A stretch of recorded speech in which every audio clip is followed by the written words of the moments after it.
example, any Hello, of the Vedant. reaction. Huh, See, yes. just like sorry to interrupt you. Just to keep the session interesting, you can ask the people about like questions. Okay, see what they know on this Okay. particular type, and you can like keep the session engaging. That's it. Okay. For sure. For sure. Okay.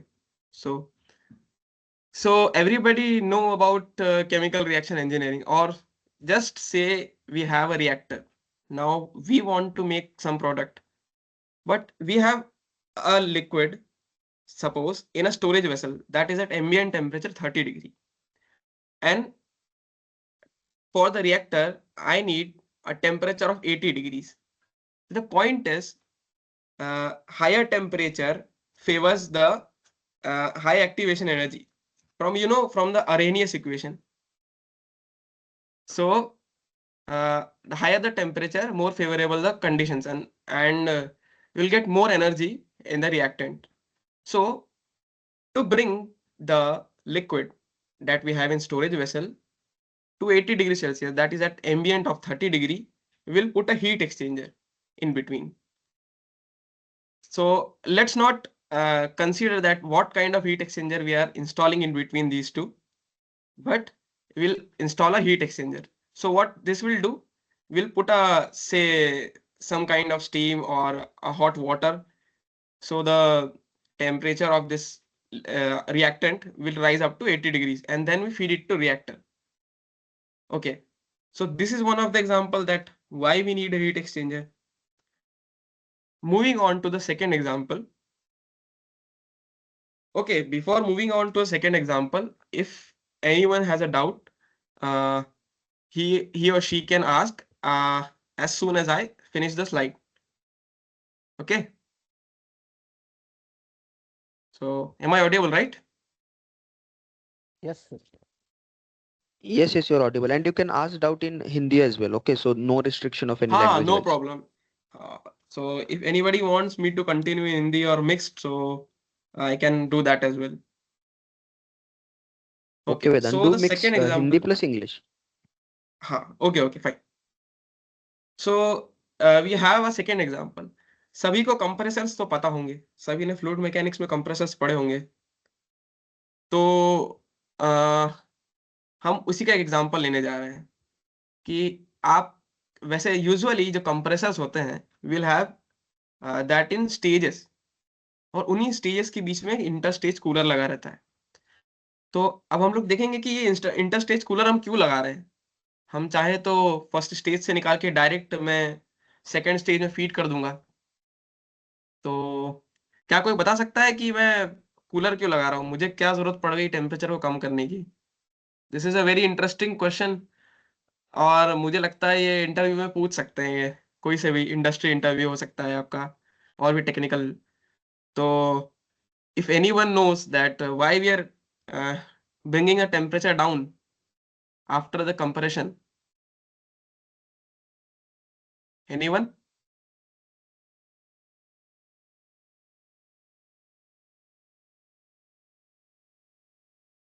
Okay, so let's continue.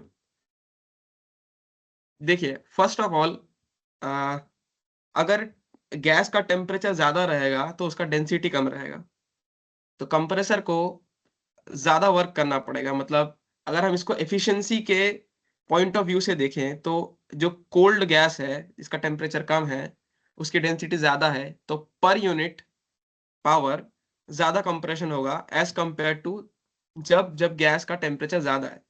सो ये हम relate कर रहे हैं efficiency से, इसलिए हम लोग बीच में एक इंटरस्टेज कूलर लगाते हैं। आपको ये थर्मोडायनेमिक रिलेशन पता होगा। हम, ये temperature is directly proportional to P to the power n minus one by N. N यहाँ पे पॉलीट्रॉपिक इंडेक्स है, क्योंकि कंप्रेशन ना तो प्योरली आइसोथर्मल है ना प्योरली एडियाबैटिक है, ये उन दोनों के बीच में कोई स्टेप्स है, तो हम एन कंसिडर करते हैं ना कि गामा।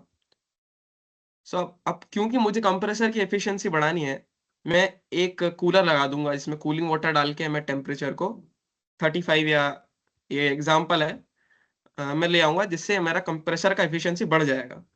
इंटरस्टेज सेपरेटर बस कंडेंसेट रिमूव करने के लिए है। So this was the another example कि हम लोग क्यों यूज करना चाहते हैं heat exchanger. Okay,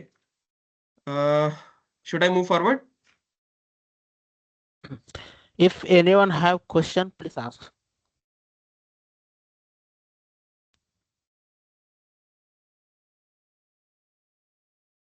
You can ask in Hindi also, in Marathi also, so there is no problem. ये एग्जांपल में इजीली बताओ ना. PV is equal to NRT पता है. हाँ, तो आपने वो पता है एनसी कि एडियाबेटिक के लिए क्या लिखते हो आप? एडियाबेटिक के लिए PV to the power gamma is constant होता है, आपने पढ़ा होगा. ठीक है, तो ऑल्सो हम पीवी इक्वल्स टू एनआरटी, तो आप वहां से क्या करो, this is more of an mathematical manipulation. तो मैंने पीवी इक्वल्स टू एनआरटी लिया, PV to the power gamma is constant. अब दोनों को मैं कंबाइन कर दूंगा, तो उससे ये रिलेशन जनरेट होता है जो आप यहाँ पे देख रहे हैं, ये वाला. सो मैं एंड में बता दूंगा, if you want I derive this on the board behind me. तो अभी तो आप मान लीजिए कि ये एक्सप्रेशन है, तो देखा जाए तो n is greater than 1, right? So temperature directly proportional to pressure, some pressure की पावर समथिंग. तो I'll show the derivation to you. Okay, any more doubt?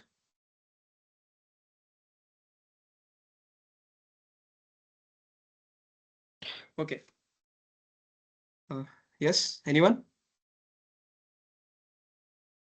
Okay, let's move forward. So before moving into like components and types of heat exchangers, everyone should be aware about the fundamentals of heat transfer. Heat energy is energy in transit. Speaking about like thermodynamic view से देखते हैं तो energy, heat energy जो है path function है. तो heat कितने, what are the mechanisms of heat transfer? कहीं पे भी हीट ट्रांसफर हो रहा है तो कौन कौन से मैकेनिज्म से हो सकता है? फर्स्ट इज योर कंडक्शन, जहाँ पे आप मॉलिक्यूलर इंटरेक्शन और वाइब्रेशन, लैटिस वाइब्रेशन के थ्रू एनर्जी ट्रांसफर होती है, जिसको गवर्न करता है Fourier's law of heat conduction. K is your thermal conductivity, A is your area perpendicular to heat transfer, dt by dx is your temperature gradient. Second mechanism हो सकती है कन्वेक्शन. यूजुअली कन्वेक्शन की आप देख सकते हैं कि you have a coffee and आप उस पर ब्लो करते हैं तो वो जल्दी ठंडी हो जाती है. सो ये होता है कन्वेक्शन. कन्वेक्शन में दोनों तरह का मैकेनिज्म प्रेजेंट रहती है. वहां पे डिफ्यूजन भी हो रहा है, जिसे हम कंडक्शन कह सकते हैं, मॉलिक्यूलर डिफ्यूजन, और दूसरा है बल्क मोशन ऑफ फ्लूइड. तो ये combined means diffusion plus advection is convection. उसको गवर्न करता है Newton's law of cooling. H is heat transfer coefficient, A again is the area और temperature difference. फिर थर्ड मैकेनिज्म हो सकती है रेडिएशन, क्योंकि हर मॉलिक्यूल जो है अबव 0 केल्विन कुछ इलेक्ट्रोमैग्नेटिक रेडिएशंस एमिट करता है, और इन्हीं इलेक्ट्रोमैग्नेटिक रेडिएशन के एक पर्टिकुलर रेंज में हीट एनर्जी ट्रांसफर होती है. उसको हम लोग जो इक्वेशन है उसको गवर्न करती है वो है Stefan Boltzmann law. Sigma Stefan Boltzmann constant है, ए अगेन एरिया है, and temperatures. So let's move forward. Now okay, तो क्या classification of है heat. गाइस, जो हाँ वेदांत, जो हाँ, पिछला जो कंटिन्यू था करो. ना अपना कंडक्शन, हाँ कंडक्शन कन्वेक्शन रेडिएशन, उसमें बहुत लोगों को एक डाउट रहता है कि कंडक्शन सिर्फ सॉलिड्स में होता है, कन्वेक्शन सिर्फ लिक्विड में होता है, और रेडिएशन सिर्फ गैसेस में होता है. तो जैसे आप उनको आप बता दीजिए कि बाउंड्री लेयर जो है आपका, जो नो स्लिप बाउंड्री कंडीशन पे conduction can also happen in liquid, के ऊपर थोड़ा सा बता हाँ दीजिए. हाँ, देखिए, आपके पास जो नो स्लिप कंडीशन, पहले वो जानते हैं कि जैसे ही फ्लोइंग फ्लूइड एक सॉलिड बाउंड्री के कांटेक्ट में आता है, तो उसकी जो लेयर है जो सॉलिड के कांटेक्ट में है वो स्टैग्नेंट हो जाती है, उसको कहते हैं नो स्लिप. अब क्या हो रहा है, वहां पे आपका मोशन नहीं है, बल्क वो लेयर स्टैग्नेंट है. तो जो सॉलिड से हीट, सपोज आपका सॉलिड हाई टेम्परेचर पे है और आपका फ्लूइड लो टेम्परेचर पे है, सॉलिड से जो हीट आपके फ्लूइड में आएगी तो उस नो स्लिप कंडीशन की एक जो थिन लेयर है उससे हीट कंडक्ट होगी. उसके बाद जो बाउंड्री लेयर में जाएगी और फिर जो कन्वेक्शन रहेगा, तो वहां पे हीट कंडक्ट होगी, क्योंकि वहां पे मोशन का एब्सेंस है. यहाँ पे मोशन का एब्सेंस मतलब बल्क मोशन, मॉलिक्यूल्स मूव कर रहे हैं अपनी जगहों पे, तो जो डिफ्यूज हो रहा है उस कारण से आपका हीट ट्रांसफर हो रहा है। यही आगे जाके नसेल्ट नंबर को भी डिफाइन करता है। अगर आप हीट ट्रांसफर में देखेंगे तो नसेल्ट नंबर है आपका temperature gradient at wall upon temperature gradient across the over the length. So इस तरह से आप देख सकते हैं कि वहां लिक्विड में भी कंडक्शन होता है, कोई भी मैकेनिज्म, और लिक्विड में भी रेडिएशन होगा क्योंकि हर मॉलिक्यूल है वो इलेक्ट्रोमैग्नेटिक वेव एमिट कर रहा है। तो तीनों ही मैकेनिज्म्स हर जगह प्रेजेंट है। सो आई होप दिस ये क्लियर क्लियर हो गया होगा कि मतलब यस सेपरेट यस, कुछ क्लियर नहीं है। क्लियर है, क्लियर है, क्लियर है वेदांत। क्या होता है, बहुत ज्यादा कॉलेज में जब हीट हीट ट्रांसफर पढ़ाया जाता है तो they say that conduction is an happens in solid, convection happens in liquid and radiation happens in gases. Okay, so बिल्कुल वो सही है। कंफ्यूजन बहुत रहता है। So it's not like that guys, conduction can occur both in like solid also and liquid also, and in even ये via radiation heat transfer also, liquids में भी via radiation heat transfer होता है। सो ये आप याद रखिए हमेशा। हाँ बिल्कुल सही। Okay let's move on. Classification. तो अब हमारे पास हीट एक्सचेंजर तो मैंने बोल दिया कि मैं कंप्रेसर के इंटरस्टेज में लगा दूंगा, रिएक्टर जो है उसके बीच में लगा दूंगा। सो हमें अलग अलग एप्लीकेशंस के लिए अलग अलग हीट एक्सचेंजर्स चाहिए होते हैं। फिर वो डिपेंडिंग अपॉन कितना हीट ट्रांसफर एरिया चाहिए आपको, क्या हीट ड्यूटी है उसकी। हम लोग यहाँ पे डिस्कस करेंगे कि कंस्ट्रक्शन बेसिस, क्योंकि जो हीट एक्सचेंजर्स है वो बहुत तरीकों से क्लासिफाई कर सकते हैं। एक होता है बेस्ड ऑन एरिया, एक होता है कॉन्टैक्ट टाइप। तो एक तो होता है डायरेक्ट कॉन्टैक्ट, एक indirect contact. So can anyone tell me the example of direct contact heat exchanger? कोई जानता है?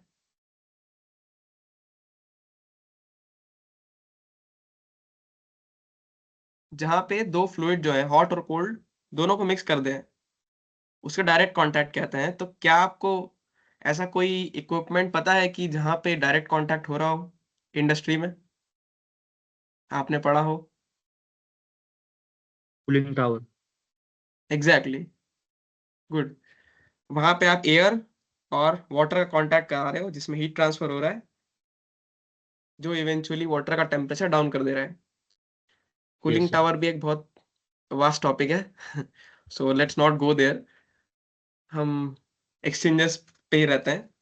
सो based on construction we have four types tubular. ये फोर टाइप्स ज्यादा यूज किए जाते हैं, तो और भी हो सकते हैं तो फिर वो बहुत पर्टिकुलर एप्लीकेशंस के लिए होंगे, पर यूजुअली इंडस्ट्री में ये सब यूज किया जाता है। ट्यूबुलर में आप शेल एंड ट्यूब देख सकते हैं, डबल पाइप होगा। प्लेट टाइप में प्लेट हीट एक्सचेंजर, एक प्रिंटेड सर्किट आपके ये जो लैपटॉप कंप्यूटर्स में रहता है वहां पे होता है। फिर extended surfaces, plate fin, tube fin, ये भी आपने कंप्यूटर्स में देखा होगा, आपके प्रोसेसर के ऊपर फिन्स लगे होते हैं। हम लोग इन सबको डिस्कस करेंगे। और एक रीजनरेटिव होता है, ये एक बहुत पर्टिकुलर एप्लीकेशन है, कुछ उसके लिए यूज होता है। सो हम डिस्कस करते हैं वन बाय वन। सबसे पहले स्टार्ट करते हैं डबल पाइप हीट एक्सचेंजर से। सो डबल पाइप हीट एक्सचेंजर कुछ नहीं है कि दो कॉन्सेंट्रिक ट्यूब्स हैं। तो एन्युलर रीजन जो है उसके अंदर एक फ्लूइड फ्लो हो रहा है, और जो ट्यूब है उसमें एक फ्लूइड फ्लो हो रहा है। आप यहाँ डायग्राम से देख सकते हैं कि एक हॉट से सपोज हॉट फ्लूइड ट्यूब में फ्लो हो रहा है और कोल्ड फ्लूइड आपके एनुलर रीजन में फ्लो हो रहा है। तो अब क्योंकि एरिया, अल्टीमेटली हम लोग हीट एक्सचेंजर को कैसे लाइक क्या कहते हैं जज करते हैं या कैसे कंसीडर करते हैं, वो होता है एरिया, कि आपको कितना हीट ट्रांसफर एरिया रिक्वायर्ड रहेगा टेम्परेचर को 100 to 50 लाने में, और जितना डेल्टा टी अचीव करना है आपको। तो area is main concern is the double pipe heat exchanger. अब आप क्योंकि ये कॉन्सेंट्रिक पाइप्स हैं, इनको आप सीधा सीधा तो लगा नहीं सकते, उसके लिए बहुत स्पेस लग जाएगा। तो हम उन्हें इस तरह से, जो राइट में आप फोटो देख पा रहे हैं, दैट इज हम हेयर पिन अरेंजमेंट में देखते हैं, मतलब इन्हें लगाते हैं। हेयर पिन सभी ने देखा होगा, जो लड़कियां लगाती हैं अपने बालों में, like that black one. So you can see that there is around this curve. तो इस तरह से हम heat exchanger double pipe heat exchanger को हेयर पिन अरेंजमेंट में लगाते हैं। अब ये सूटेबल कब होगा, जब एरिया जो रहेगा, एरिया रिक्वायरमेंट 50 मीटर स्क्वायर से कम रहेगा, क्योंकि अदरवाइज ये काफी स्पेस ले लेगा और उतना एफिशिएंट नहीं रहेगा जितना हम लोग सोच रहे हैं as compare to its making cost. तो एक अच्छी इसका एप्लीकेशन ये हो सकता है कि if you have high pressure you can put that in tubes. अब इसका ये फायदा रहेगा कि अगर just in case your tube has some failure, तो जो भी उसके अंदर का फ्लूइड है, प्रोसेस फ्लूइड है, either it be corrosive non corrosive, वो आपका बाहर नहीं आएगा, वो आपके एनुलर रीजन में आ जाएगा। तो this is a safe thing, इसलिए हम इसको यूज कर सकते हैं हाई प्रेशर के लिए। ओके, क्योंकि डबल पाइप डिस्कस कर लिया है, अब हम देखते हैं कि इसमें दो तरह के फ्लो हो सकते हैं, दैट इज पैरेलल फ्लो और काउंटर फ्लो। एक और फ्लो होता है क्रॉस फ्लो, बट वो यूजुअली हमेशा इन दोनों के साथ में आता है, और वो हम आगे देखेंगे कि कैसे। तो फर्स्ट इज पैरेलल फ्लो। अब आप देख सकते हैं कि वैसे ये जो डायग्राम है ये काउंटर फ्लो का है जो ऊपर है। पैरेलल फ्लो में क्या होता है, मैंने हॉट फ्लूइड को भी एक साइड से डाला और कोल्ड फ्लूइड, तो हॉट और कोल्ड साथ साथ चलेंगे। तो आप प्रोफाइल से देख सकते हैं कि ये हॉट का टेम्परेचर धीरे धीरे कम हो रहा है और कोल्ड फ्लूइड का टेम्परेचर धीरे धीरे बढ़ रहा है, और ये रहा डायरेक्शन ऑफ फ्लो। अब है आपके पास काउंटर करंट। एक केस में हम अपोजिट एंड से दोनों को फीड करेंगे, दैट इज हॉट फ्लूइड का टेम्परेचर देखिए कम हो रहा है एरो के डायरेक्शन में, और कोल्ड फ्लूइड का टेम्परेचर बढ़ रहा है। अब यहाँ पे एक बहुत अच्छा क्वेश्चन है कि अगर किसमें किसमें हीट ट्रांसफर ज्यादा होगा, कोई बताएगा? Counter current. अच्छा, और क्यों होगा?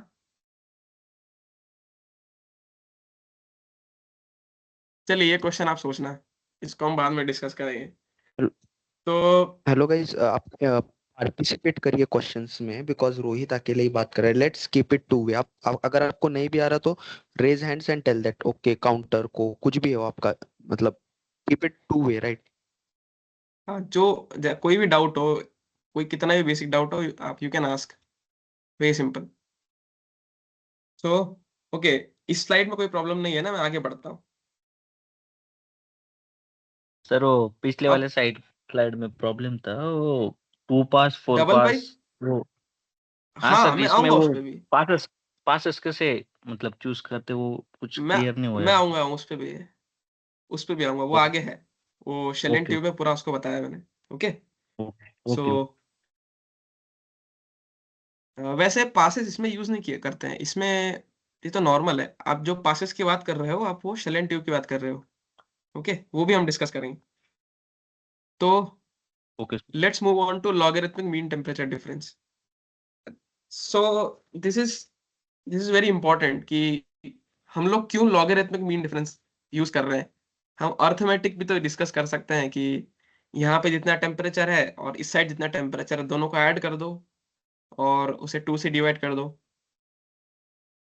तो लॉगरिथमिक मीन टेम्परेचर डिफरेंस इसलिए यूज होता है कि आप देख सकते हैं कि आपके पास एक हीट एक्सचेंजर है,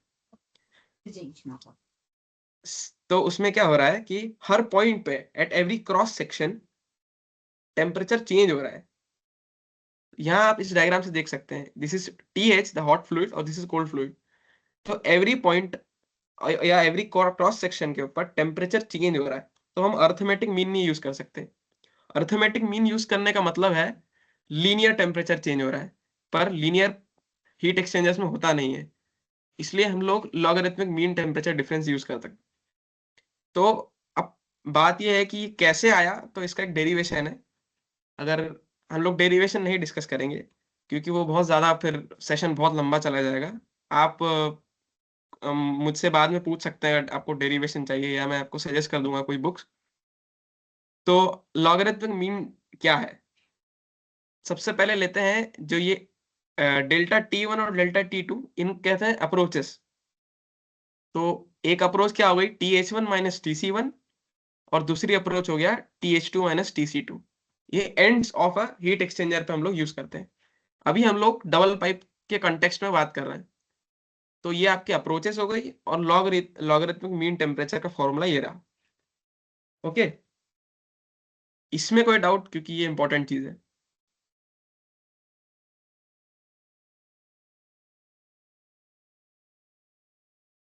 कोई डाउट नहीं है? तो एफिशिएंसी ऑफ ठीक है। Heat exchanger, hello, am I audible? हाँ हाँ हाँ हाँ, yes, Yes, you are yes. Audible. तो जैसे हम कंपेयर करें कि पैरेलल एंड काउंटर, तो this diagram is for counter flow, right?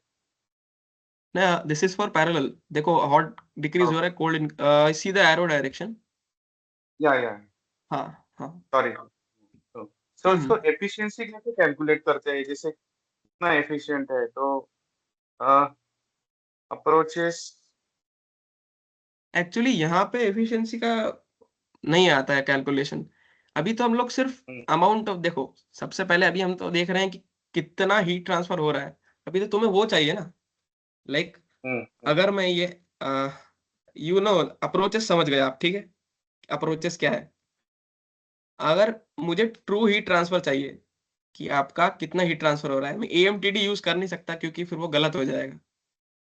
क्योंकि टेम्परेचर हर क्रॉस सेक्शन में बदल रहा है, तो हमको एक दूसरा तरह का मीन चाहिए रहेगा जिससे हम डिराइव करते हैं, जो है लॉगरिथमिक मीन। तो अभी सबसे पहले अब एफिशिएंसी निकालना भी है, तो उसके लिए पहले ट्रू हीट ट्रांसफर निकालना पड़ेगा ना, कि कितना एक्चुअल हीट ट्रांसफर हो रहा होगा। समझ रहे हो आप? अग्रेड। तो उसके लिए, हाँ, उसके लिए एफिशिएंसी कैलकुलेशन जो है वो बात की चीज हो गई, मतलब more of in calculation part. तो अभी तो हम लोग बस यही देख रहे हैं कि हमें ट्रू टेम्परेचर डिफरेंस मिल जाए, जो हम इस फॉर्मूले में यूज कर सके, यू ए डेल्टा टी। तो उसमें हम यूज करेंगे आपका लॉगरिथमिक मीन। ओके, तो वैसे एफिशिएंसी की जगह हम इफेक्टिवनेस का हम ज्यादा यूज करते हैं हीट एक्सचेंजर्स में। तो Vedant, let's, LMTD is equal to AMTD कब होता है वो भी बता दीजिए उनको।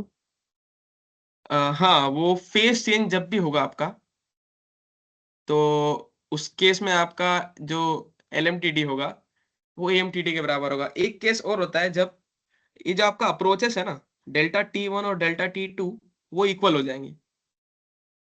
तो जब हम यूज करेंगे एलएमटीडी इज इक्वल टू एएमटीडी, क्योंकि फिर जो ये एलएमटीडी का फॉर्मूला है वो नॉट डिफाइंड टाइप से हो जाएगा, क्योंकि ln1 0 होता है और 0/0, and that's not, let's not go there. तो वो एक पर्टिकुलर केस है जहां हम एलएमटीडी की जगह एएमटीडी यूज कर लेंगे। ठीक है। और वेदांत, तो हम्म एक्चुअल में सेंसिबल हीट और लैटेंट हीट उसके भी बारे में बता दीजिए। मतलब एक्चुअल में जब हीट एक्सचेंजर उसका क्यू निकालते, हीट लोड निकालते, तो उसके बेसिस पे ही निकालते। हाँ, मतलब देखिए ना, अगर फेज चेंज हो रहा है तो ये जो कर्व है ये स्ट्रेट रहेगा, क्योंकि ड्यूरिंग फेज चेंज आपका टेम्परेचर चेंज होता नहीं है। तो जैसे जैसे आप, क्योंकि ये लाइन स्ट्रेट रहेगी, तो अगर आप अप्रोचेस निकालोगे तो वो सेम आएगा। यही पूछना चाह रहे हैं क्या आप? Yes, yes. और सेंसिबल हीट और इसका लैटेंट हीट। हाँ, वही कि जो अगर फेज यस, चेंज हो रहा है तो उसमें आप यस, लेटेंट हीट यूज करेंगे। यस, तो हाँ, उस तरह के एक्सचेंजर्स भी होते हैं, जैसे जैसे फॉर एग्जांपल आपके कंडेंसर हो गए, आपका इवापोरेटर हो गया। इवापोरेटर भी एक हीट एक्सचेंजर है, बस उसका नाम अलग से डिफाइन करके रख दिया गया है, इवापोरेटर। यस। हाँ, ओके। सो ये क्लियर हो गया। वो बाकी मैथमेटिकल वगैरह जो है आप, वो मैं आपको दे सकता हूँ बाद में, सेशन के बाद में। तो let's move on. Plate type heat exchanger ये भी एक बहुत इंपॉर्टेंट है। तो इसका So in इसका distillation, हाँ हाँ what you are seeing, हाँ distillation after a column, suppose condenser is aligned, हाँ, तो वहाँ पे हाँ, ओके। LMTD ना यूज करके हमें AMTD, यानी because the phase change is occurring, the vapors are getting condensed to liquid form, हम्म तो हम्म। वहाँ पे AMTD use करना ज्यादा बेहतर रहेगा कंडेंसर्स। देखिए, पहले तो हम हीट लोड निकालेंगे, तो हीट लोड के लिए देखो डिपेंड करता है कि जैसे कंडेंसर है तो एक स्टीम अंडर कंडेंस हो रही है, तो उसमें क्या है, वो सारा लेटेंट हीट ट्रांसफर करेगी। तो मैं, पता है हीट लोड कैसे निकाल लूंगा? Amount of heat condensed that is उसका मास Per फ्लो रेट unit. निकाल लूंगा मैं, हाँ, और इसको मल्टीप्लाई कर दूंगा मैं किससे, लेटेंट हीट से, तो वहां से हीट लोड आ जाएगा। आप समझ रहे हैं? अल्टीमेटली हमको हीट लोड निकालना है जिससे हम एरिया निकाल सकें। हमारा Yeah, मेन जो आप that is पर्पस रहता डायरेक्टली है फॉर्मूला यूज कर सकते हो, जैसे कि Q equal to M C P हाँ, delta U T can, plus M lambda, वो वाला पूरा आपका sensible heat plus latent heat का आपका पूरा हीट लोड निकल जाएगा बस। वही तो अल्टीमेटली हम लोग उस पर फोकस कर रहे हैं क्योंकि हमें एरिया निकालना है, क्योंकि एरिया हमारा मेन कंसर्न है, क्योंकि एरिया से हम क्या डिजाइन करेंगे, और हम चाहते हैं ना कि एरिया सबसे कम हो रहा है, ताकि हमें like it's all about economics, कि आखिरी में कम एरिया में ज्यादा हीट ट्रांसफर मिल जाए, तो ये सब है। अभी हम लोग मूव रोहित करते हैं आप प्लेट टाइप पे। रोहित आप उससे कंफ्यूज हो रहे हैं। क्या होता है सेंसिबल और लैटेंट हीट में वही है कि आपका टेम्परेचर चेंज होता है सेंसिबल हीट में, और लैटेंट हीट में आपका हाँ बस फेस चेंज होता है, आपका टेम्परेचर कांस्टेंट रहता है उस केस में। एमसीपी डेल्टा टी वहां पे लगा के क्या करोगे, आपका क्यू टू जीरो आएगा, तो आपका लेटेंट हीट ऑफ वेपराइजेशन उस समय पिक्चर में आता है। तो मतलब आपका जो पोटेंशियल एनर्जी और काइनेटिक एनर्जी दो रहता है, तो सेंसिबल हीट में क्या रहता है आपका, कि आपका सिर्फ जो है काइनेटिक एनर्जी बढ़ता है, आपका पोटेंशियल एनर्जी कांस्टेंट रहता है। और जो आपका लेटेंट हीट है, तो लेटेंट हीट में आपका काइनेटिक एनर्जी जो है वो बढ़ता नहीं है, पोटेंशियल एनर्जी बढ़ता है। तो पोटेंशियल एनर्जी मतलब क्या, मॉलिक्यूल का जो दो डिस्टेंस है, मीन डिस्टेंस है, वो बढ़ता है। तो अगर आपका मीन डिस्टेंस बढ़ गया तो क्या होता है, सॉलिड में जो दो मॉलिक्यूल का मीन डिस्टेंस है वो सबसे कम रहता है, लिक्विड में उससे ज्यादा हाँ, रहता है, और गैसेस में तो सबसे ज्यादा रहता है। सबसे तो ज्यादा। उसमें सबसे ज्यादा रहता है। ओके, तो 0 to 99 डिग्री सेल्सियस में क्या हो गया, आपका सिर्फ काइनेटिक एनर्जी बढ़ गई आपकी। तो काइनेटिक एनर्जी में क्या होता है, आपका पोटेंशियल एनर्जी बढ़ता ही नहीं है। और जो 99 के बाद आपका जो है वो काइनेटिक एनर्जी बंद होता है, तो काइनेटिक एनर्जी आपका बंद हो गया तो उसका टेम्परेचर बढ़ना बंद हो जाता है, और आपका पोटेंशियल एनर्जी बढ़ता है। और इनडायरेक्टली हाँ अगर आपका मॉलिक्यूल का स्पेसिंग बढ़ रहा है तो आपका फेस चेंज हो रहा है, राइट, सॉलिड से लिक्विड हो रहा है, फिर लिक्विड से गैसेस हो रहा है, तो उसमें आप कंफ्यूज फेस मत चेंज हो होइए। रहा है। तो दोनों का निकालने का तरीका अलग है। ओके, तो 0 to 99 के लिए एमसीपी डेल्टा टी आप यूज करोगे, और 99 के बाद आप लैम्बडा आपका कांस्टेंट होता है, आपका फेस चेंज होता ही नहीं है। अगर आप वो जो प्रेशर टेम्परेचर का ग्राफ देखोगे तो उस समय में प्रेशर जो टेम्परेचर है आपका पैरेलल लाइन आ जाता है, और उस समय आप एम डॉट कांस्टेंट लैम्बडा है। फिर निकालते हैं। हाँ, एक फिक्स प्रेशर पे आपका कुछ पर्टिकुलर वैल्यू होगा yes, it's latent very heat good का। Session, very good session. Yes, nice, amazing explanation. So let's move on to the plate type heat exchangers. ये बहुत फेमस है प्लेट टाइप की। आप इंडस्ट्री में आपने देखा होगा कि हाई हीट ट्रांसफर रेट्स चाहिए, और आपको कॉम्पैक्ट में ज़्यादा हीट ट्रांसफर एरिया चाहिए, तो आप plate type heat exchanger use करते हैं। तो इसका जो मैकेनिज्म है सिंपल है। हम एक साइड से हॉट फ्लूइड एंटर करेंगे, जो इस मूव करेगा इस प्लेट पे, दूसरे साइड से हमारा रहेगा कोल्ड फ्लूइड। तो there is a hot fluid, there is a plate, and then there is a cold fluid. तो प्लेट पे कांटेक्ट हो रहा है, इनडायरेक्ट कांटेक्ट हो रहा है, जिससे वो हीट ट्रांसफर हो रहा है। अब क्योंकि ये प्लेट्स जो है वो टाइटली पैक्ड रहती हैं, तो जिस कारण से इसका जो एरिया पर यूनिट वॉल्यूम जो है, जिस तरह से हम इसको डिफाइन कर सकते हैं, वो ज्यादा रहता है। अब इसमें क्या होता है, राइट साइड पे आप देख सकते हैं कि ये प्लेट्स है, पर इस पे कुछ ना कुछ अलग तरह से लाइक रफनेस है या डिजाइंड है। तो आपको पता है कि ये जो रफनेस या कोरुगेशंस कहते हैं इसको, ये यहाँ पे इसलिए दिए जाते हैं जिससे आपका टर्बुलेंस बढ़े, और टर्बुलेंस इंक्रीज होगा मतलब हीट ट्रांसफर बढ़ेगा। ये आपको पता ही है कि जो कन्वेक्टिव हीट ट्रांसफर कोफिशिएंट जो है वो डायरेक्टली प्रोपोर्शनल है Reynold number to the power some n।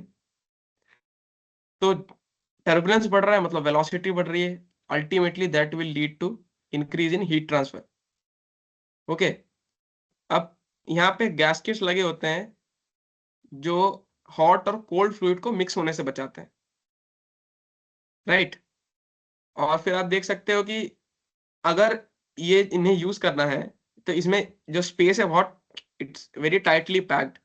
तो इसके अंदर हम वैसे फ्लूइड्स नहीं यूज कर सकते कि जो फाउल हो जाते हैं जल्दी, नहीं तो स्केलिंग होगा और फिर वो ब्लॉक होना चालू हो जाएगा, और अल्टीमेटली जो एक्सचेंजर है उसकी एफिशिएंसी घट जाएगी, या प्लेट्स में जो है वो ब्लॉकेज क्रिएट हो जाएगा। तो अब जब जब आपके पास क्लीन फ्लूइड्स रहते हैं, जब आप इन सबको या प्लेट टाइप को यूज कर सकते हो। ओके, तो अच्छा, एक अच्छा, यहाँ पे एक क्वेश्चन आता है, हम सब केमिकल इंजीनियर्स हैं, तो प्लेट एंड फ्रेम अरेंजमेंट और कहाँ दिखाया आपने, किसी को पता है? फिल्ट्रेशन। प्लेट एंड, हाँ एग्जैक्टली, वेरी गुड। तो उसी तरह का अरेंजमेंट है, बस यहाँ पे थोड़ा सा वो चेंज है कि कहाँ से आप कोल्ड फ्लूइड को एंट्री दे रहे हो और हॉट फ्लूइड को एंट्री दे रहे हो, पर वो भी सेम है, tightly packed plate and frame. तो ये दो तरीके से हो सकता है, इसे वेल्ड भी कर सकते हैं और इसे स्क्रूज के हेल्प से टाइट करते हैं। तो डिपेंडिंग अपॉन कि अगर फ्लूइड जल्दी फाउल हो जा रहा है तो उसको स्क्रूज यूज करेंगे ताकि वो क्लीन करने में आसानी हो, और जो फ्लूइड है वो क्लीन है तो तब उसे वेल्ड किया जा सकता है। Okay, let's move on. Finned and regenerative type. तो फिन्ड फिन्ड जो ट्यूब है, like why we are installing fins. Fins हम यूज करते हैं एरिया बढ़ाने के लिए, हीट ट्रांसफर एरिया बढ़ाने के लिए। तो जहां पे कन्वेक्टिव हीट ट्रांसफर कोफिशिएंट कम होता है, जैसे आपका एयर हो गया, उसका हीट ट्रांसफर कोफिशिएंट की जो वैल्यू है वो बहुत कम होगी। तो अगर आपको heat transfer, desired heat transfer चाहिए, तो आप क्या करोगे? Q equals to H A delta T. अब टेम्परेचर डिफरेंस आप चेंज नहीं कर सकते, एच आप चेंज नहीं कर सकते, आपको सिर्फ चेंज करना है एरिया। तो यहाँ पे हम लोग क्या करेंगे, फिन्स लगा के एरिया इंक्रीज कर देंगे। फिन्स, अच्छा आपने रियल लाइफ में फिन्स कहाँ देखे हैं, कोई बता सकता है? कॉमन है बहुत।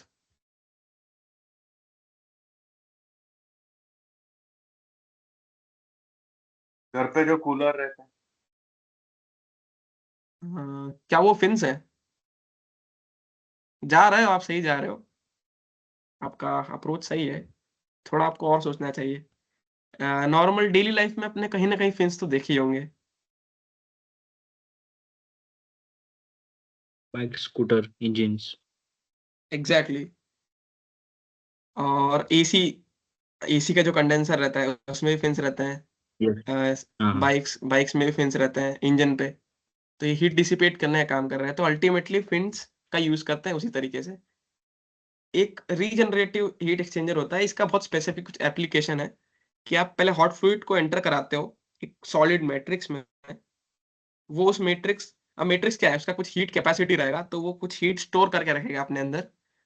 फिर आप हॉट फ्लूइड को बाहर कर देते हो, आप कोल्ड फ्लूइड को इंट्रोड्यूस कराते हो, जिससे कोल्ड फ्लूइड वो हीट, उसके जो सॉलिड मैट्रिक्स में हीट है उसे ले लेगा और डिजायर्ड टेम्परेचर पे आ जाएगा।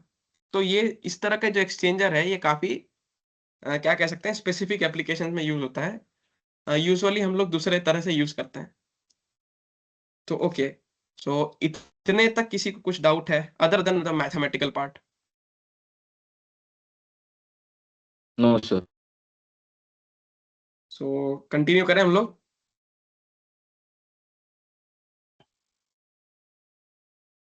Okay, yes. तो let's go now, shell and tube heat exchangers. So you can see that मैंने एक रियल फोटो लगा रखी है कि you should have an idea that ये हीट एक्सचेंजर्स कैसे दिखते हैं इंडस्ट्री में। तो this is shell and tube heat exchanger. और एक बहुत अच्छी बात है कि ये एक इंटर स्टेज कूलर जो हमने डिस्कस किया था सेकेंड स्लाइड में, ये वही है। ये आपका कूलिंग वाटर है ग्रीन, इसमें यहाँ से जो प्रोसेस फ्लूइड जा रहा है और वो प्रोसेस फ्लूइड इधर से बाहर हो जा रहा है, एंड कूलिंग वाटर आउटलेट ये रहा। तो ये आपका एक इंटरस्टेज कूलर है, ये है एक shell and tube type heat exchanger. तो लेफ्ट में जो इमेज है उससे आप थोड़ा अच्छे से समझ सकते हैं, this is a simple one. कि आप क्या करेंगे कि एक बड़ा सा शेल है, उसके अंदर आप ट्यूब्स अरेंज कर देंगे। अब यहाँ पे कांटेक्ट कैसे होगा? First of all, tube side एक फ्लूइड फ्लो होगा, आइदर इट बी हॉट और आइदर इट बी कोल्ड, और एक शेल साइड में हम लोग फ्लूइड को फ्लो कराएंगे। तो इससे क्या कांटेक्ट हो रहा है? तो ये सबसे ज्यादा वाइडली यूज्ड हीट टाइप है हीट एक्सचेंजर का, जो इंडस्ट्री में यूज करते हैं, क्योंकि ये काफी ज्यादा एरिया प्रोवाइड करता है और इसका कंस्ट्रक्शन कंपैरेटिवली सिंपल है। तो इसमें आप देख सकते हैं कुछ और कंपोनेंट्स भी हैं, जैसे ये बैफल्स हो गया, ये आपका शेल होता है। तो हम इसको डिस्कस करते हैं आगे। तो जो भी एक्सचेंजेस हो रहे हैं, बन रहे हैं, उसको बनाने का कुछ स्टैंडर्ड होता है जो पहले से डिफाइंड है कि जो ट्यूब है उसका जो विड्थ है या थिकनेस है या शेल का जो थिकनेस है वो इससे ज्यादा नहीं होगा। तो जो भी हम लोग स्टैंडर्ड यूज कर रहे हैं वो either TEMA tubular exchanger manufacturing association, ये यूएसए का है, और ब्रिटिश स्टैंडर्ड्स। तो इन्हीं के बेसिस पे हम लोग इनको डिजाइन करते हैं। उन्होंने एक्सपेरिमेंट करके ये स्टैंडर्ड सेट करे। ओके, अब आगे बढ़ते हैं। हम लोग टाइप्स पे आ जाते हैं कि shell and tube heat exchanger जो है उसके अंदर भी टाइप्स होते हैं, again depending upon our application. सबसे सिंपलेस्ट टाइप है आपका फिक्स्ड ट्यूब शीट। अच्छा, what is a tube sheet? तो ट्यूब शीट कुछ नहीं है। आप सपोज आपने एक मेटल शीट लिया, उसके अंदर होल्स कट कर दिए, अब और उन होल्स के अंदर आपने ट्यूब्स को ऐसे इंसर्ट कर दिया, तो जो वो मेटेलिक शीट है उसको ट्यूब शीट कहते हैं, जो ट्यूब्स को अपने पोजीशन पे होल्ड करके रखती है। It's simple. ओके, आप देख सकते हैं it's very simple to see that आपका हॉट फ्लूइड ट्यूब्स में जाएगा और ट्रैवल करके हीट एक्सचेंज करके बाहर हो जाएगा, और कोल्ड फ्लूइड आपका शेल साइड में जा रहा है। अब ये बैफल्स लगे हुए हैं जो आप देख पा रहे हैं यहाँ पे। वी विल डिस्कस बैफल्स मोर अभी आगे। तो सबसे सिंपल है फिक्स्ड ट्यूब शीट वाला इसको डिजाइन करना। ये चीप है कंपैरेटिवली अदर जो हम लोग देखने वाले हैं उससे।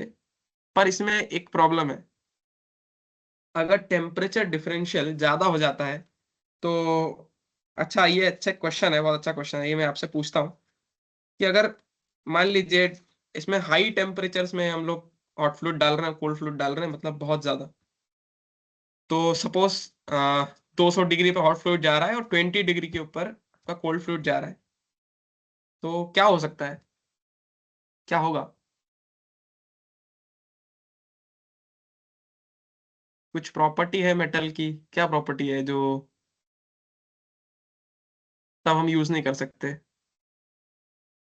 मेटल एक्सपांड होंगे जहाँ हॉट फ्लूइड एग्जैक्ट, कांटेक्ट होगा, तो फिर क्या बेंड वेंड हाँ, होने का प्रॉब्लम ट्यूब। तो ऐसे में डैमेज हो सकता है हीट हमारा एक्सचेंजर, क्योंकि आपके जो ट्यूब्स हैं वो फिक्स्ड हो गए शीट से। ये शीट को हम लोगों ने फिक्स करके रखा है फ्लैंजेस की हेल्प से, तो उस केस में ट्यूब बेंड हो सकता है, तो वो हमारा फिर वो प्रॉब्लम क्रिएट हो जाएगा कि आप ट्यूब बेंड्स हो गए तो वही अगेन एक्सचेंजर डैमेज हो गया, इक्विपमेंट डैमेज हो गया। तो उस केस में हम लोग फिक्स्ड ट्यूब शीट नहीं लगा सकते। टेम्परेचर डिफरेंशियल अगर नॉमिनल है, जिसमें एक्सपेंशन बहुत ज्यादा नहीं है या ना के बराबर है, और आपको एक चीपर ऑप्शन चाहिए, तो आप फिक्स्ड ट्यूब शीट ले सकते हो। Moving on to U tube. अब उसी टेम्परेचर एक्सपेंशन को सही करने के लिए कि अगर टेम्परेचर एक्सपेंशन हो जा रहा है, एक्सपेंशन और कंट्रैक्शन, तो हमने एक एक और तरह से डिजाइन किया, इसको कहते हैं यूट्यूब हीट एक्सचेंजर्स। ओके, तो इसमें क्या हो रहा है कि सेम एक रिटर्न बेंड दे दिया, जो ट्यूब्स को लेके एक यू टाइप का शेप बना दिया। ये यू है, तो इसमें एक थोड़ा सा प्रोविजन रहता है कि अगर ट्यूब एक्सपैंड हो रहे हैं तो थोड़ा स्पेस है, वो ट्यूब एक्सपैंड हो जाएंगे। तो जिससे आपका वो प्रॉब्लम सॉल्व हो गया कि टेम्परेचर डिफरेंशियल ज्यादा है तो एक्सपैंड होगा या कॉन्ट्रैक्ट होगा, तो कुछ प्रॉब्लम नहीं आए। पर अब यहाँ पे एक इशू ये होता है कि ये जो अगर आपका फ्लूइड जो ट्यूब में जा रहा है वो फाउलिंग है, तो वो फ्लूइड क्या है, यू जो बेंड आपका यू बेंड दिख रहा है यहाँ पे रिटर्न बेंड, उसमें वहां स्केलिंग होने लग जाएगी। और यू बेंड को क्लीन करना इज वेरी टफ, कि आपका इतना लंबा ट्यूब है उसमें आप फिर उसको क्लीन कैसे करोगे। तो ऐसे फ्लूइड्स जिनमें फाउलिंग होती है हम उसको इसमें यूज नहीं करेंगे। क्लीन फ्लूइड्स को हम लोग इसमें यूज कर सकते हैं। इसमें तो आपका एक क्वेश्चन था कि जो पासेस है उसको मुझे बताना था।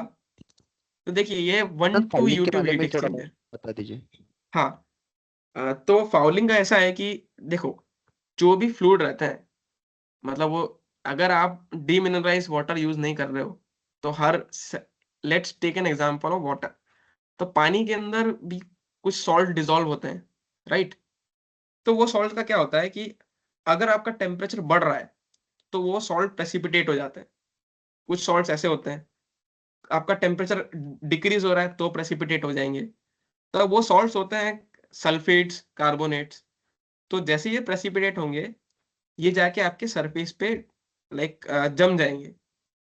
दे will stick to the surface of the tubes और शेल्स। तो अब इससे प्रॉब्लम क्या हो सकती है? अब क्योंकि एक आप क्या कर रहे हो, आप आपके जो ट्यूब्स हैं वो तो मेटल है जिसका थर्मल कंडक्टिविटी बहुत ज्यादा है, तो वो इजीली हीट ट्रांसफर करेगा। पर ये जब जैसे ही आपने एक्स्ट्रा लेयर ऐड कर दी ना, तो उससे रेजिस्टेंस बढ़ जाएगा हीट ट्रांसफर को। तो आपका जो हीट एक्सचेंजर डिजायर्ड टेम्परेचर पे आपको आउटपुट दे रहा था, अब वो नहीं देगा। तो fouling is bad thing for our heat exchanger. और इसे हम लोग रेगुलरली क्लीन भी करते हैं हीट एक्सचेंजर को। वेन एवर प्लांट में शटडाउन होता है तो हम सब एक्सचेंजर्स को क्लीन करते हैं, ताकि वो जो भी एक्स्ट्रा उसमें स्केलिंग या जम गया है, स्केलिंग जम गया है, वो एलिमिनेट हो जाए। ओके, सो यहाँ पे मैं पास का बता रहा था। तो आप देख सकते हैं कि मैंने यहाँ लिखा है कि 1 2 U2 हीट एक्सचेंजर। तो 1 रिप्रेजेंट करता है कि जो फ्लूइड है वो शेल में से कितनी बार गया। तो एज यू कैन सी, ये जो फ्लूइड है वो शेल से सिर्फ एक ही बार पास हुआ है। और ट्यूब्स में जो सेकंड नंबर है वो रिप्रेजेंट करता है कि वो ट्यूब्स में से कितनी बार पास हुआ। तो देखिए, यहाँ से एंटर किया, बॉटम से, बॉटम राइट से एंटर किया यहाँ से, फिर एक पूरा राउंड कंप्लीट करके यहाँ से एग्जिट हो गया। तो इसका मतलब 2 ट्यूब पासेस, 1 शेल पासेस। ठीक है, अभी मैं और आगे बता दूंगा पासेस का, मैंने वो बता रखा है आगे स्लाइड्स में भी। हम नेक्स्ट पे मूव करते हैं। अब दोनों प्रॉब्लम्स को एनकाउंटर करने के लिए या सॉल्व करने के लिए हम लोग फ्लोटिंग हेड एक्सचेंजर को मैन्युफैक्चर करते हैं। पहला थर्मल एक्सपेंशन को, दूसरा क्लीनिंग को। अब क्या हो रहा है, ये आपका आउटर शेल है और ये आपका एक इनर शेल है जो एक एक रिंग से कनेक्टेड है। अगर थर्मल एक्सपेंशन होता है तो ये आगे मूव कर जाएगा, और कॉन्ट्रैक्शन होता है तो भी ये आगे मूव कर जाएगा। तो ये आपका थर्मल एक्सपेंशन कॉन्ट्रैक्शन वाली प्रॉब्लम यहाँ सॉल्व हो गई। दूसरी प्रॉब्लम थी क्लीनिंग की।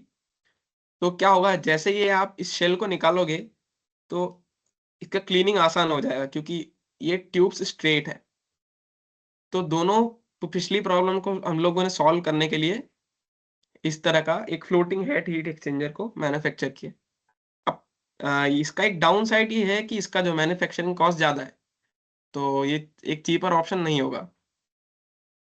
ओके, यहाँ पे भी 1 2, मतलब एक शेल पास है और दो ट्यूब पासेस है। You can identify. Okay, now let's talk about the inside, that अंदर क्या हो रहा है। तो 2 3 कंपोनेंट्स आपको देखने को मिलेंगे यहाँ पे स्क्रीन पे। एक तो very important is the baffles. Baffles को अपनी जगह होल्ड करती हैं रॉड्स। बैफल्स, अब क्योंकि आपका फ्लूइड फ्लो हो रहा है, मैं बहुत फास्ट तो नहीं जा रहा हूँ ना, नहीं सर, नहीं सर। है ना? ओके, सो आपका कुछ फर्स्ट हो गया समझ में नहीं आ बैफल्स। रहा है अब तो पूछिए गाइस इफ। हाँ बिल्कुल, you can stop me anywhere. हाँ हाँ हाँ, सो अब shell and tube heat exchanger के अंदर क्या होता है, बैफल्स। तो बैफल्स भी क्या है कि आप क्या कर रहे हो कि अगेन आप सर्कुलर शीट ले रहे हो, उसमें होल्स कर दे रहे हो जिसके अंदर ट्यूब इंसर्ट करते हैं हम लोग। अब बैफल क्या कर रहा है, बैफल के कुछ फंक्शंस हैं।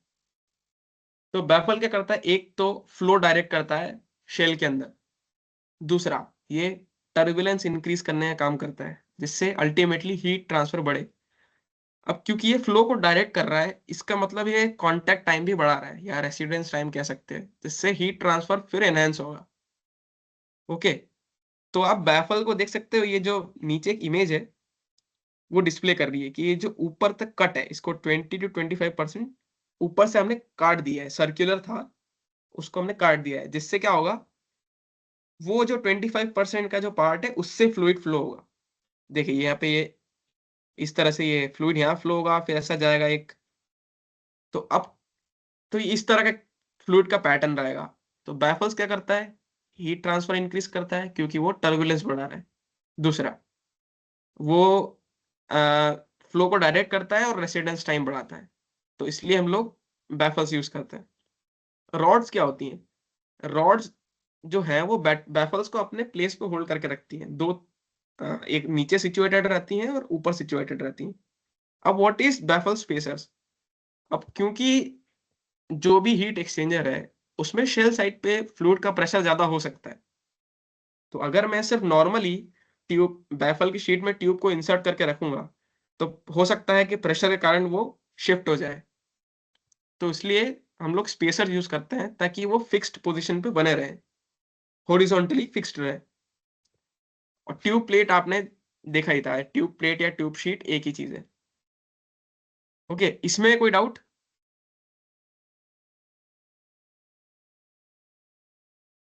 नहीं सर, नहीं। ओके, है ना? ओके। अब बैफल के भी टाइप्स हो सकते हैं। तो आप देख सकते हैं कि एक सेगमेंटल स्ट्रिप, बीच में स्ट्रिप लगा दिया और आगे दो सेगमेंटल।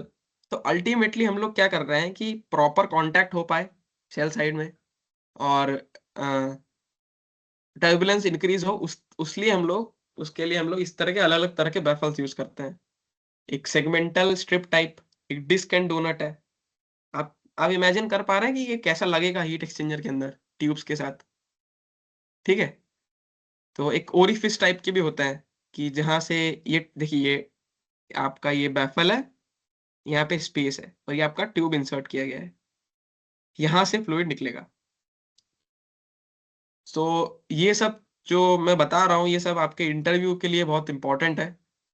तो इसको ध्यान से सुनना। और प्लस अगर आप आगे इंडस्ट्री में जाएंगे तो भी ये काम की चीजें हैं कि कहाँ आप कैसे आप ऑप्टिमाइज कर सकते हो आपके इक्विपमेंट्स को, प्रोसेस को।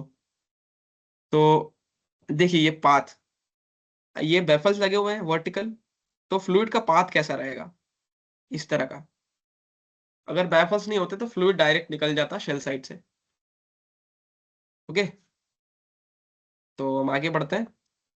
अब ये थोड़ा और डिटेल हो गया कि ट्यूब पिच और पासेस तो मैं आपको बता चुका हूँ, फिर भी अब यहाँ एक बार और बता दूंगा। तो ट्यूब पिच कुछ नहीं है, वैसे जो पिच होती है वो सेंटर टू सेंटर डिस्टेंस, दो ट्यूब्स के सेंटर का जो डिस्टेंस है उसे ट्यूब पिच कहते हैं। अब हम लोग क्या है, जो भी ट्यूब्स हीट एक्सचेंजर के अंदर फिट कर रहे हैं उसको कुछ पर्टिकुलर अरेंजमेंट्स में लगाते हैं। तो पहला है ट्राइंगुलर, दूसरा है स्क्वायर और तीसरा है रोटेटेड स्क्वायर।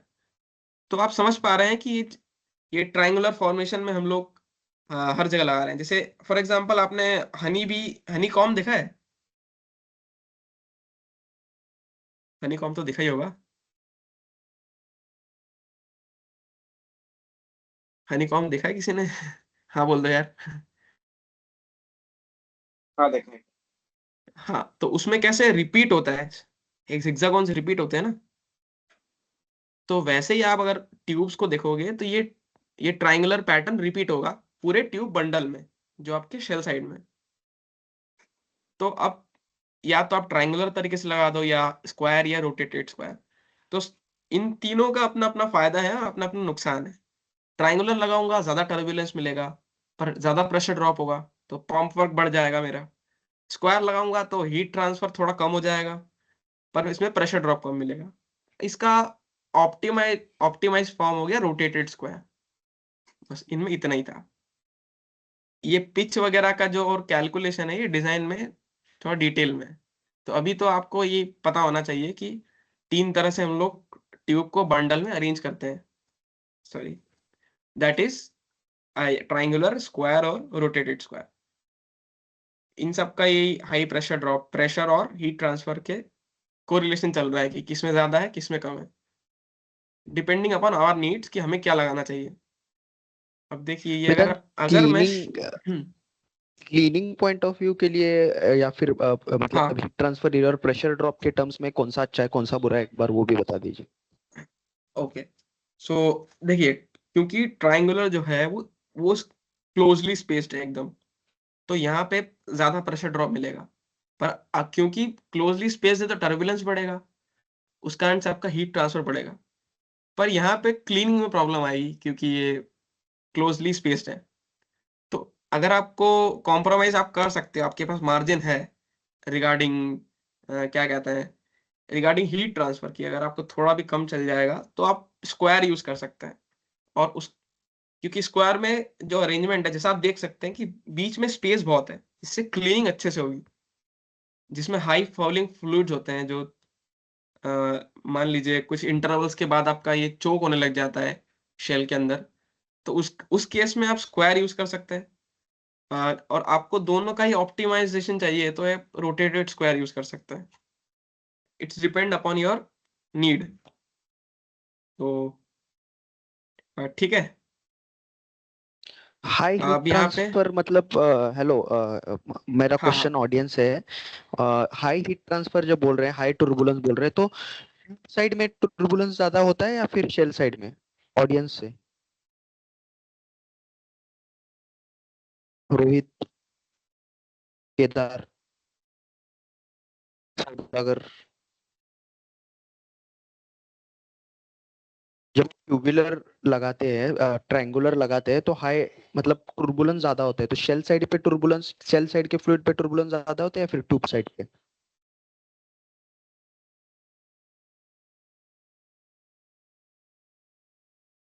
रोहित, कोई आंसर बताओ, कुछ भी गेस करो। Can you repeat the question? Sorry. Can you repeat the question? देखिए, हाँ देखिए रोहित, सचिन, मैं ये पूछ रहा हूँ कि ट्रायंगुलर एक पिच है, ओके, मतलब ट्रायंगुलर एक अरेंजमेंट है, और फिर आपका स्क्वायर एक अरेंजमेंट है, ओके। तो मैंने ट्रायंगुलर लगा दिया, तो वेदांत ने बोला कि टुर्बुलेंस ज्यादा है इन केस ऑफ ट्रायंगुलर, और स्क्वायर में टुर्बुलेंस कम है। तो फिर टुर्बुलेंस कौन से साइड ऑफ फ्लूइड पे ज्यादा बढ़ेगा? ट्रायंगुलर अगर मैं लगा रहा हूँ ट्यूब साइड पे, तो शेल साइड के फ्लूइड या फिर ट्यूब साइड के फ्लूइड?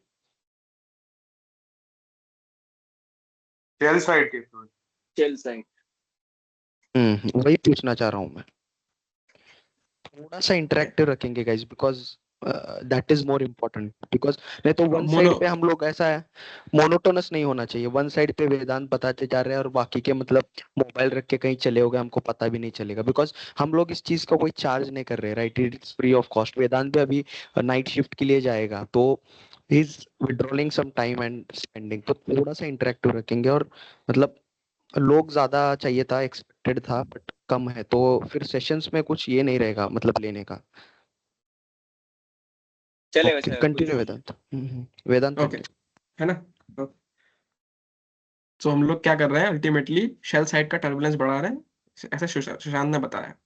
अभी अगेन आपको मैं पासेस तो बता चुका था, पर अगर मैं देखूं कि ये एक शेल है, तो एक जो मान लिए 2 पासेस है, तो एक पास इनटू द स्क्रीन जाएगा और फ्लूइड रिटर्न होके आउट ऑफ द स्क्रीन आ रहा है, तो ये हो गया आपका 2 ट्यूब पासेस।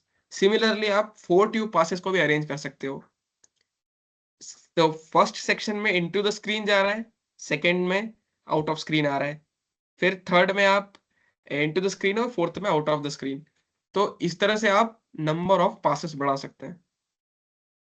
अच्छा, एक बहुत ही फेमस क्वेश्चन है, चलिए ठीक है, इस पे आते हैं।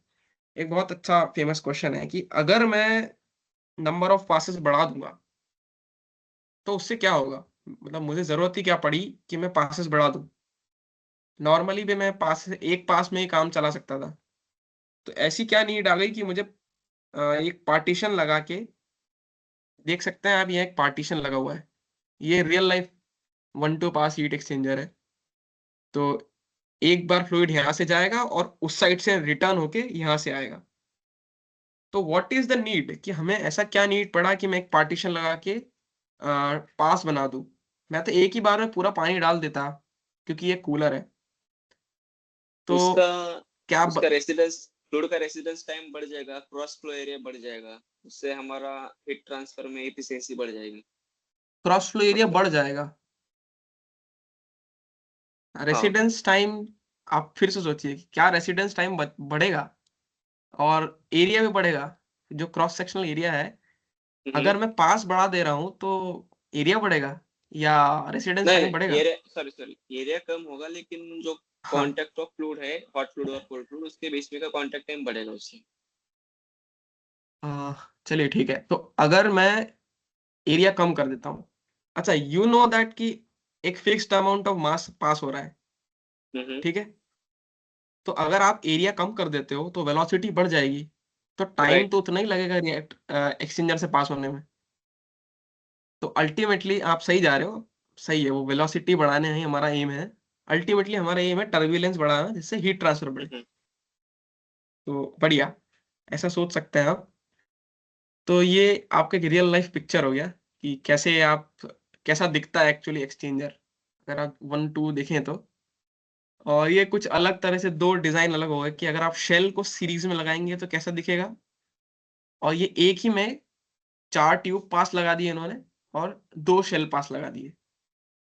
तो ये इमेज से ये एक जो एक लाइन दिख रही है, इससे आप, ये लाइन से आपको क्लियर होगा कि एक बार शेल से यहां से गया और एक बार शेल से रिटर्न हो गया, तो 2 शेल पासेस। और हमने प्रीवियस स्लाइड में देखा था कि 4 ट्यूब पासेस। ये आपको और जगह मिल जाएंगे टेक्स्ट बुक्स वगैरह में।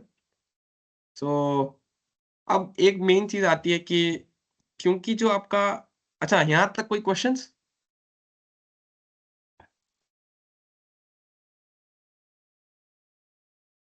ठीक है, कोई क्वेश्चन नहीं, कोई डाउट नहीं है इसमें नो ना? No questions. इसमें ओके। सो अब आते हैं हम लोग अगेन टू एलएमटीडी। अब क्या हो रहा है कि जो एलएमटीडी हमने डिफाइन किया था कहाँ पे, डबल पाइप हीट एक्सचेंजर में, तो हमने उसके रिस्पेक्ट में किया था।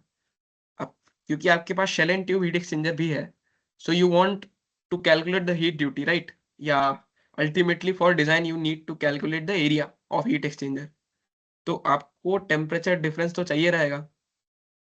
तो यहाँ पे क्या हो रहा है, आप देख सकते हैं कि हमने बैफल्स लगा दिया, तो जिससे जो शेल साइड का फ्लो है वो टर्बुलेंट हो गया, या उसमें पैरेलल भी हो सकता है। अब देखिए, फॉर एग्जांपल यहाँ पे जो एक फ्लो आ रहा है, वो एक पॉइंट पे काउंटर करंट भी है, एक पॉइंट पे क्रॉस भी है, और एक पॉइंट पे पैरेलल भी है। क्योंकि एक तो रिटर्न बैंड में आ रहा है, एक साथ साथ जाएगा, एक ऑपोजिट जाएगा, एक क्रॉस में आएगा। सबसे अच्छा तरीका ये देखिए, दिस वन। तो यहाँ पे जो फ्लूइड है वो क्रॉस फ्लो भी हो सकता है। तो क्योंकि ये फ्लो पैटर्न एग्जिस्ट कर रहे हैं आपके शेल ट्यूब में, हमें जो ट्रू टेम्परेचर डिफरेंस जो है वो इक्वल नहीं होगा एलएमटीडी के, जो आप अल्टीमेटली अप्रोचेस से कैलकुलेट कर लोगे, तो वो कुछ कम होगा एज कंपेयर टू एलएमटीडी। तो उसको कैलकुलेट करने का एक मेथड है। तो ये जो ग्राफ है, ये यूजुअली आप लोग ग्राफ्स देखते हैं, पर होता क्या है कि एनर्जी बैलेंसेस वगैरह से ये एफटी की जो एक पर्टिकुलर एक्सप्रेशन मैथमेटिकली डिराइव किया जाता है, और फिर उसमें जो वैल्यू सब्स्टिट्यूट करके ये ग्राफ बनाया जाता है। अब ये ग्राफ है डिफरेंट एक्सचेंजर के लिए, जैसे 2 4 के लिए अलग रहेगा, 1 2 के लिए अलग रहेगा। तो डिफरेंट अरेंजमेंट के लिए डिफरेंट ग्राफ्स होते हैं। अब आपको एक करेक्शन फैक्टर दिया जा रहा है एफटी, इसको कैलकुलेट करना है जिससे हम ट्रू टेम्परेचर डिफरेंस जो है वो निकाल पाए। तो उसके लिए है ना, 2 पैरामीटर्स इंपॉर्टेंट है, एक तो इफेक्टिवनेस और दूसरा है रेशियोज ऑफ हीट कैपेसिटी। ये भी जो है, ये 2 चीजें ये कैसे आई ये भी हम लोग कभी डिस्कस करेंगे। इफेक्टिवनेस हम लोग डिस्कस करेंगे जब हीट एक्सचेंजर का।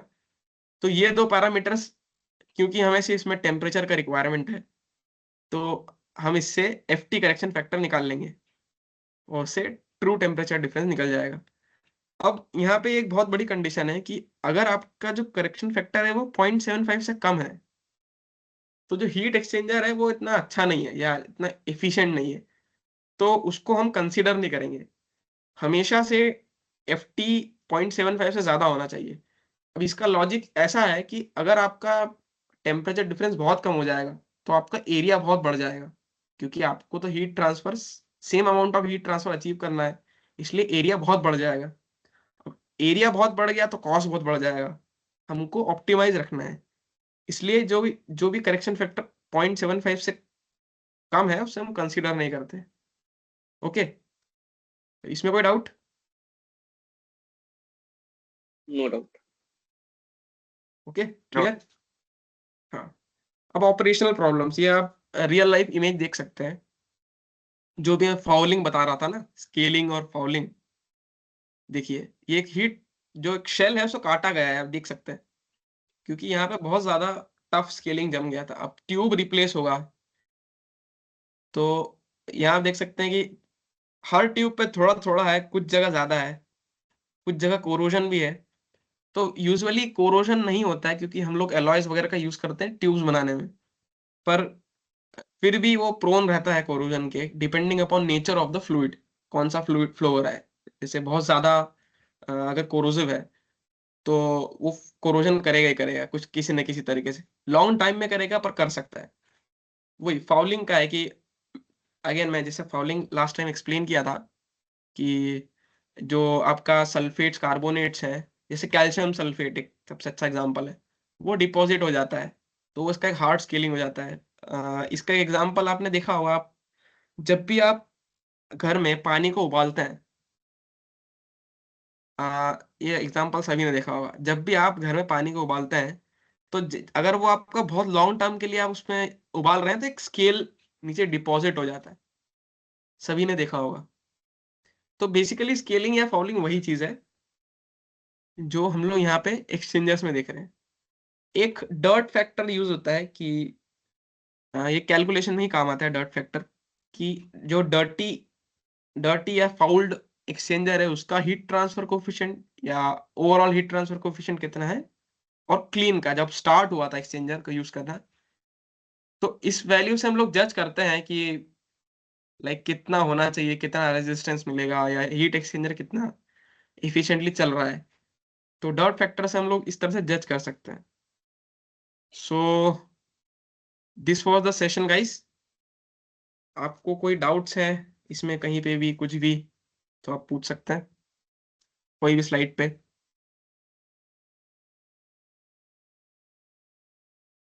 किसी को कुछ और पूछना है तो भी पूछ सकता है, अदर देन दिस।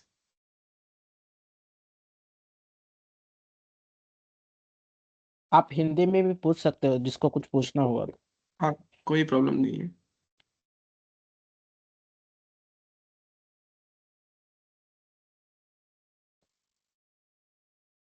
ठीक है, तो फिर मैं ही कुछ क्वेश्चन पूछ सकता हूँ अगर आप लोग नहीं पूछ रहे हैं तो। अच्छा, आप लोगों को पता है कि अ, यस जो भोपाल सचिन गैस सचिन ट्रेजेडी, वालके। ओके, पूछ रहे हैं क्या ये? इसका मतलब कैलकुलेशन का पार्ट मतलब कब करना हाँ, है? For sure. देखो, क्योंकि हमने इंट्रोडक्शन लिया, टाइप्स कंपोनेंट सब लिए, अगर मैं कैलकुलेशन इंक्लूड करूंगा, डिजाइन इंक्लूड करूंगा, सेशन बहुत बड़ा हो जाएगा, क्योंकि उसमें बहुत डिटेल है, और हर पॉइंट अगर आपको नहीं समझाया तो फिर वो डिजाइन पढ़ने से कोई मतलब नहीं है। क्यों हो रहा है ये भी जानना जरूरी है, कैसे होगा ये जानना जरूरी है, तो वो फिर सेशन बहुत लंबा हो जाता, और अब एक सिटिंग में इतना लंबा सेशन हम लोग नहीं कर सकते। तो उसको हम लोग कभी और डिस्कस करते हैं अलग से डिजाइन का लेके, ठीक है? ओके। तो इसमें आपका कोई अभी डाउट है तो आप पूछ सकते हो। कैसा होता है डिजाइन सेशंस में आपका जो थ्योरी है फिर फंडामेंटल्स है वो बहुत मतलब स्ट्रांग होनी चाहिए, बिकॉज जो कर्न्स मेथड एक one of the use method होता है आपका हीट एक्सचेंजर में।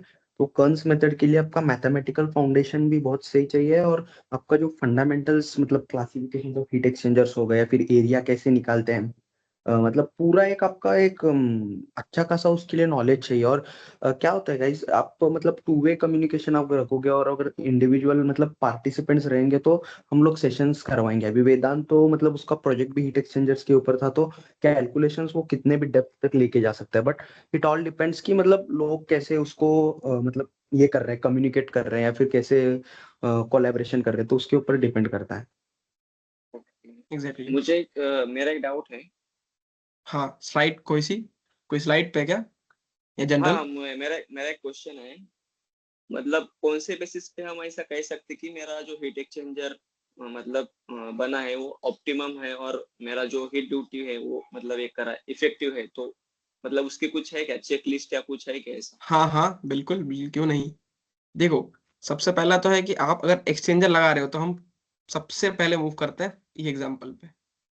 रुको, ये वाले पे देखो, आपने एक हीट एक्सचेंजर डिजाइन किया है, वो आप ऐसे डिजाइन करते हो ना कि मुझे जो एग्जिट टेम्परेचर चाहिए वो 80 हम्म, चाहिए, राइट? तो पहला तो सबसे पहला पैरामीटर तो यही हो गया कि जो भी आपका एग्जिट टेम्परेचर है वो 80 होना चाहिए, उससे बहुत ज्यादा भी नहीं चाहिए और कम भी नहीं चाहिए। तो एक चेकलिस्ट ओके में फर्स्ट पैरामीटर ये हो गया। अब दूसरे आपको ये आ जाता है कि फिर दूसरे में जनरली हम लोग कॉस्ट वगैरह पे आ जाते हैं कि उसको जो उसका मैन्युफैक्चरिंग कॉस्ट कितना है, और आपका फिर ये आ जाता है कि अ, कम मतलब ऑप्टिमाइज फिर एरिया, अगेन वही एरिया पे कि क्या हमें कितना हीट ड्यूटी चाहिए। आप पूरा कैलकुलेट करोगे ना एज ए केमिकल इंजीनियर या प्रोसेस इंजीनियर, आप सब पहले कैलकुलेट करके रख लोगे कि हाँ मेरा ये एक्सचेंजर है, इसका इतना हीट ड्यूटी है, इसका इतना एरिया लगेगा, तो इसका इतना कॉस्ट आएगा मैन्युफैक्चरिंग में। तो एक चेकलिस्ट ये हुई कि आपका कॉस्ट लो साइड पर रखना है आपको कॉस्ट। फिर आप ये भी देखोगे ना कि आप टाइप सिलेक्ट करते हो एक्सचेंजर का कि यार फाउलिंग हो रहा है तो यूट्यूब नहीं यूज कर सकते, क्लीनिंग का प्रॉब्लम हो जाएगा। तो बेसिकली आप क्या बहुत सारे पैरामीटर्स को ऑप्टिमाइज करते हो और आप फिर देखते हो कि यार हमारा हीट एक्सचेंजर सही किया है कि नहीं। इसका एक मैथमेटिकल एनालिसिस है इफेक्टिवनेस, जो एनटीयू इफेक्टिवनेस जो है मेथड है, उसको भी हम लोग डिस्कस करेंगे कभी सेशन में। तो इसका एक वो मेथड से भी आप कर सकते हो कि उससे फैक्टर आता है इफेक्टिवनेस।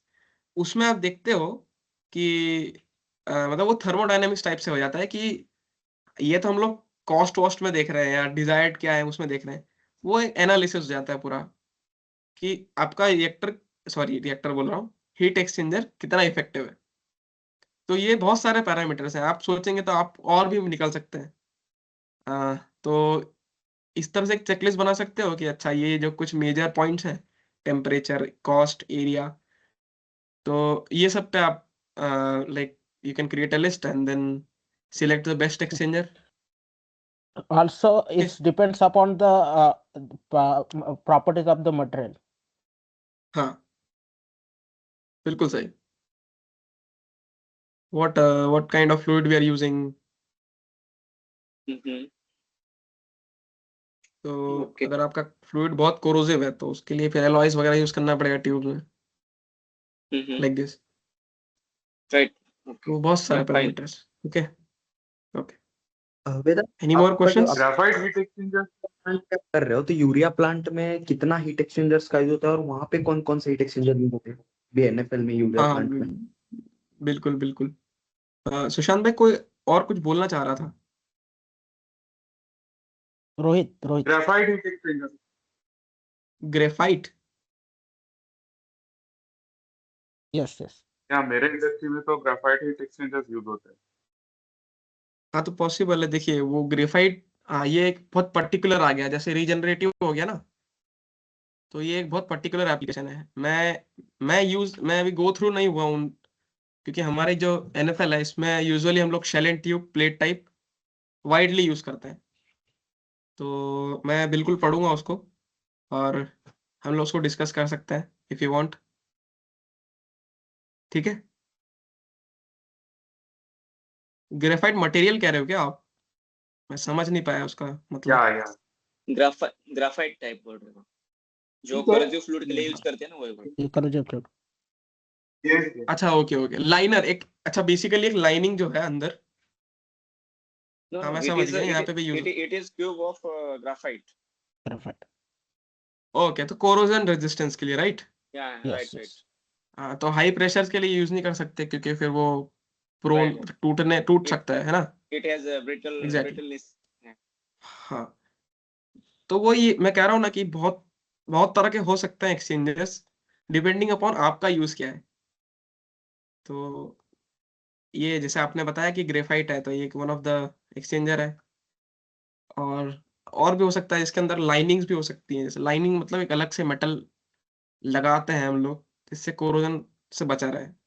जैसे हाँ तो दैट्स सुशांत व्हाई ने कहा था lined lined lined reactors, line जैसे कि यूरिया जो रहता है वो काफी कोरोसिव रहता है।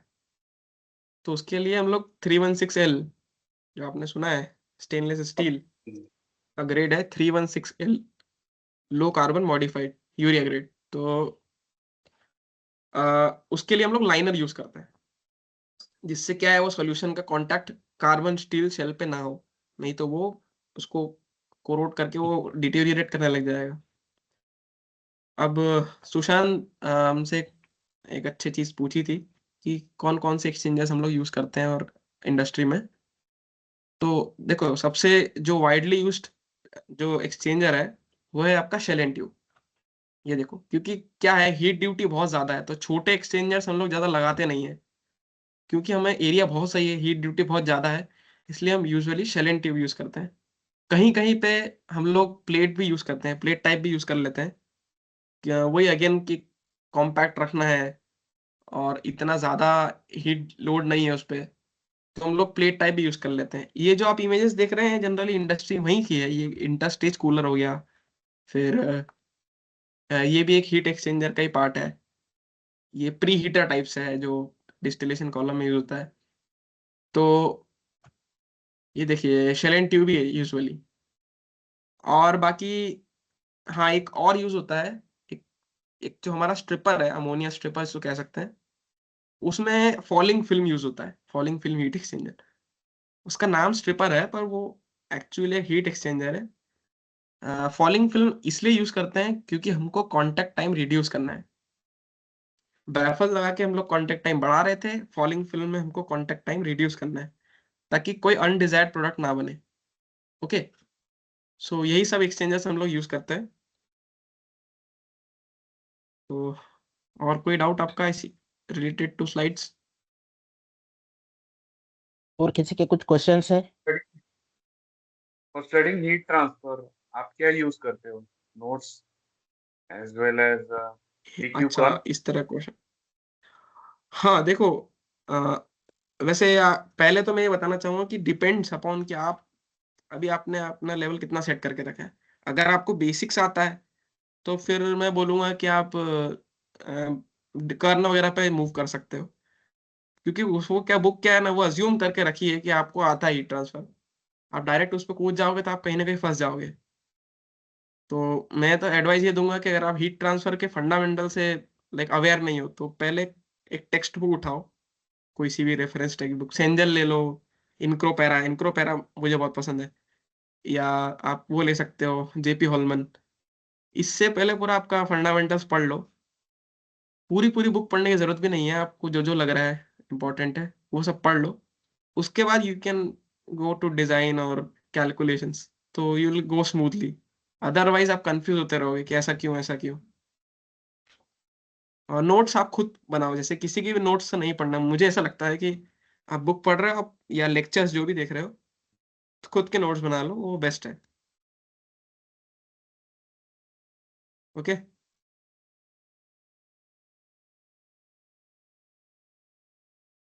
तो तो अगर गाइस कंक्लूड करते हैं हम लोग सेशंस को, किसी को अगर कुछ हाँ डाउट्स, बिल्कुल।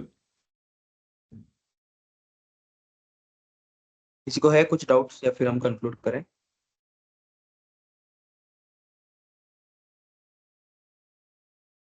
एनी डाउट्स किसी भी तरह का?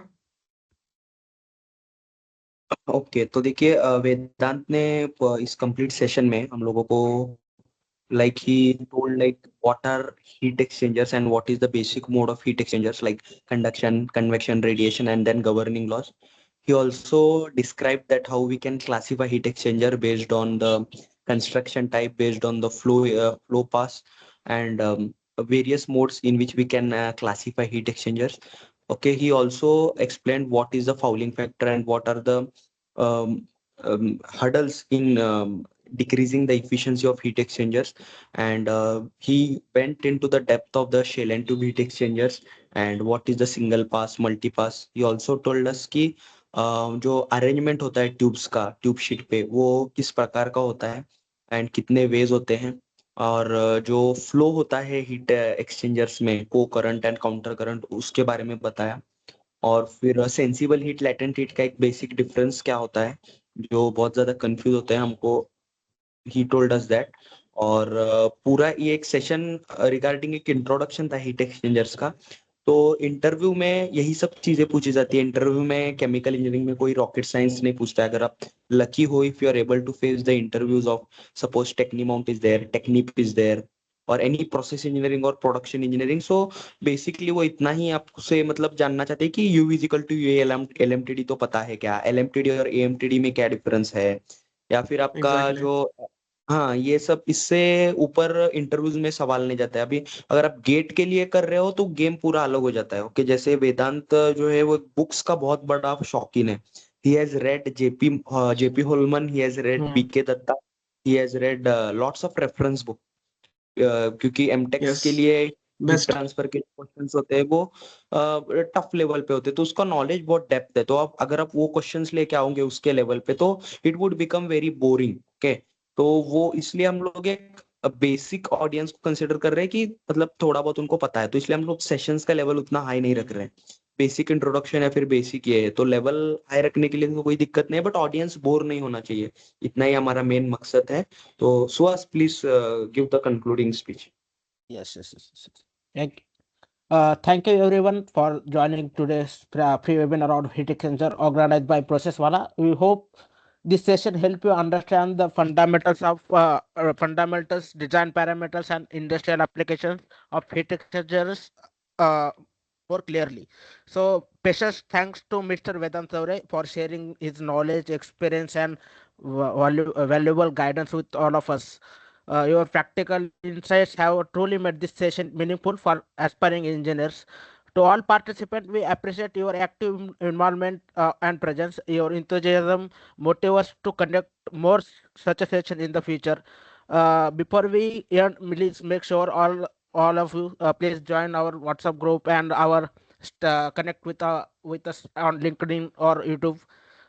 So we will also conduct one session on pump. So we will share details in few days. Okay. Okay, thank you so much. Thank you, Okay. Vedant, for joining us today. Thank you Okay. so much. Thank you. Thank you. Okay. Okay, good night guys. Good night. Good night. Good night.